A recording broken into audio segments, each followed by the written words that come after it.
मैं मनोज कुमार बंसल आपका स्वागत करता हूं मेरे इस चैनल पर जिसका नाम है मनोज कुमार बंसल। तो कविताएं, कहानियां,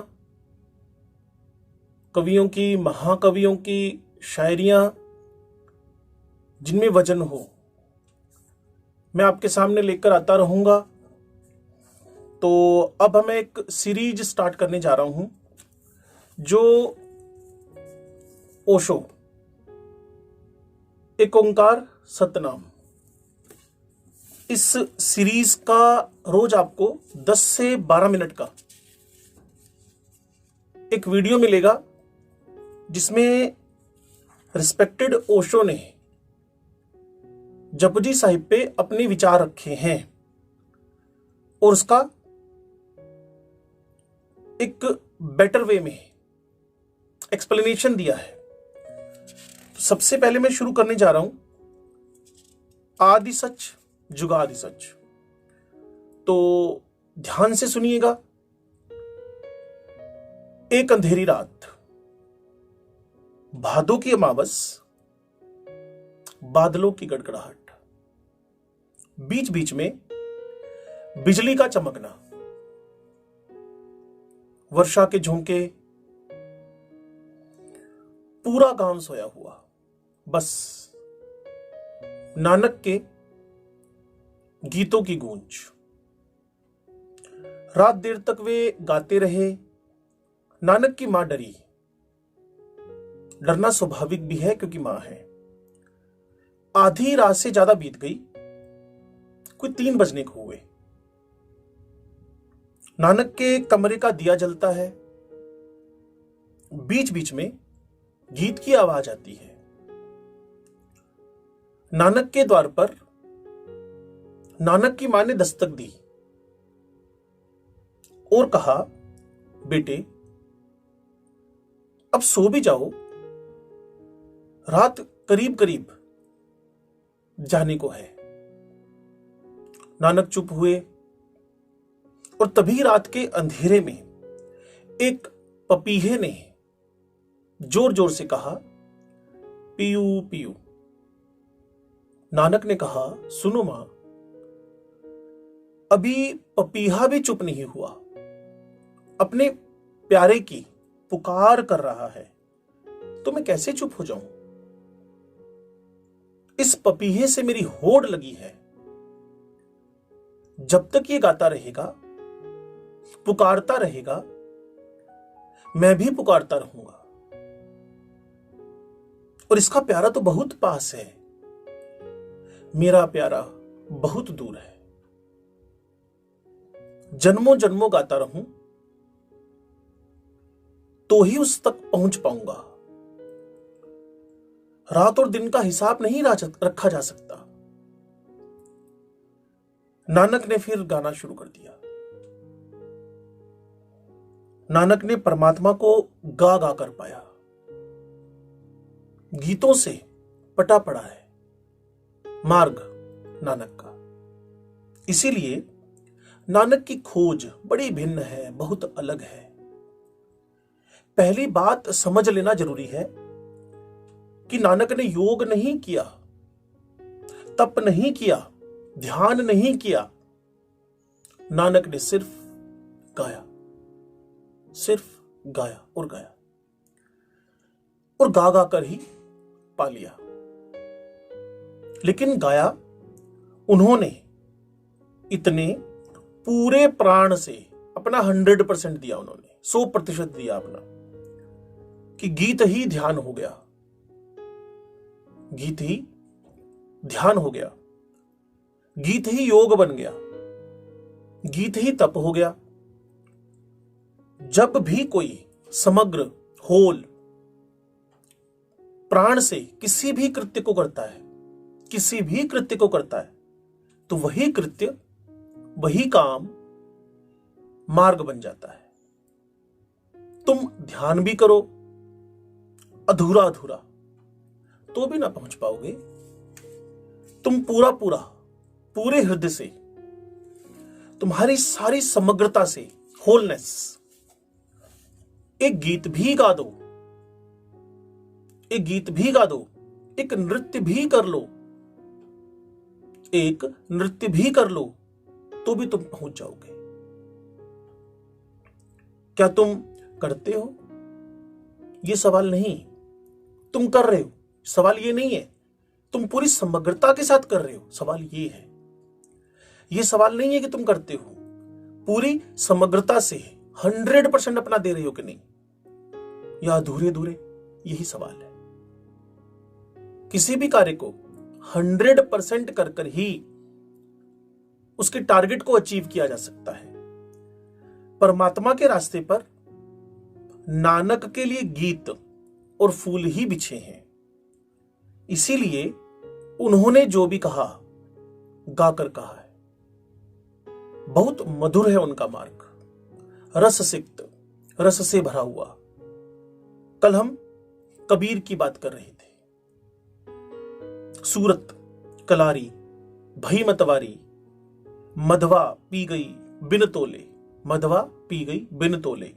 नानक वही है, वही है नानक जो मधवा को, मधु को, शहद को बिना तोले पी गए हैं, फिर जीवन भर गाते रहे।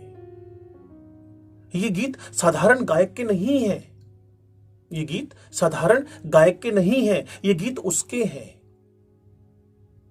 जिसने जाना है।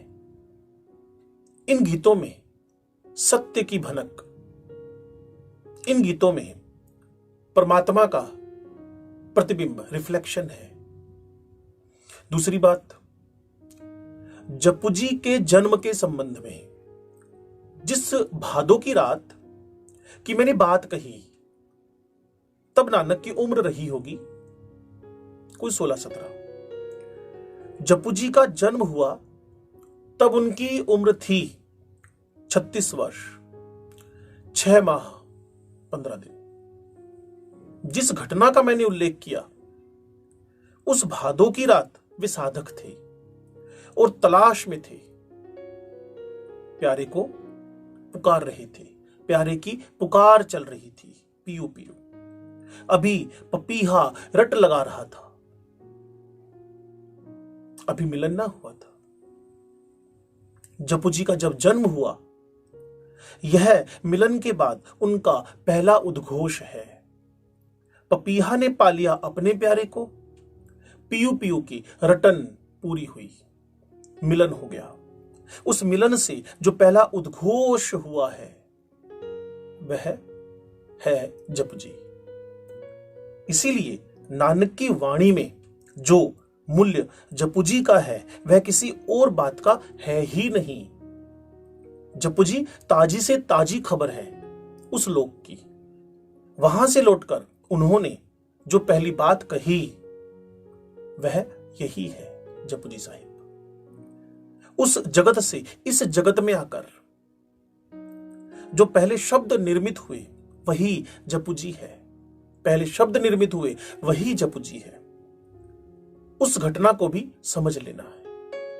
नदी के किनारे रात के अंधेरे में अपने साथी और सेवक मर्दाना के साथ वे नदी तट पर बैठे थे। अचानक उन्होंने वस्त्र उतार दिए,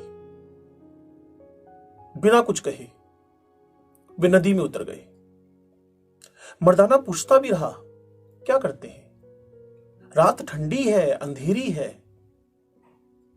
दूर नदी में वे चले गए। मर्दाना पीछे पीछे गया। नानक ने डुबकी लगाई।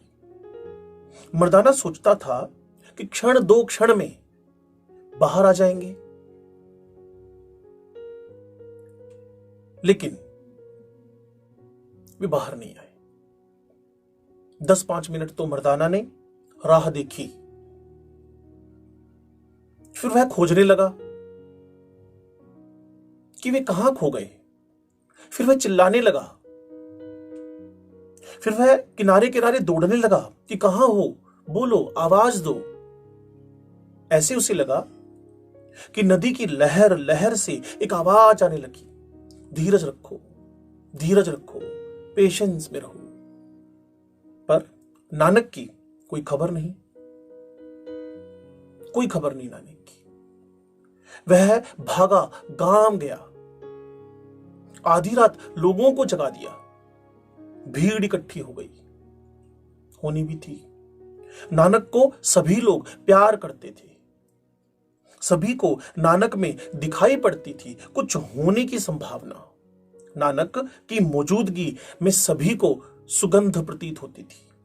जैसे आप कहीं जाएं और आप एक उल्लास का, खुशी का वातावरण बना दें, और कोई एक व्यक्ति कहीं जाए, वहां उल्लास की जगह दुख का माहौल हो जाए, उसकी उपस्थिति दुख प्रकट करे, दुखी कर दे सबको।